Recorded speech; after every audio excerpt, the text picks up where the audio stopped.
What's the right way to make this 90-pound sled move for the sprint drag carry event? We're going to go over the right way and the wrong way so that way you know which one you're supposed to be doing.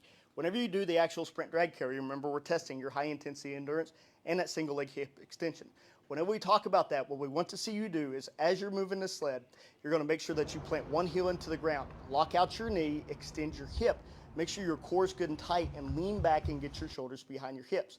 What happens whenever you do this is you're creating this sensation of you falling backwards. The counterweight against you falling is now the 90-pound sled. This means that we have to utilize just a little bit of energy in order to make the sled move, but it does require some balance and you're able to maintain that good hip extension and lock out your knee. You're just going to repeat this to the other side. One key note is to make sure while you're doing this that you're keeping your hips and shoulders squared to the finish line or the start line, wherever you're trying to get the sled to go to.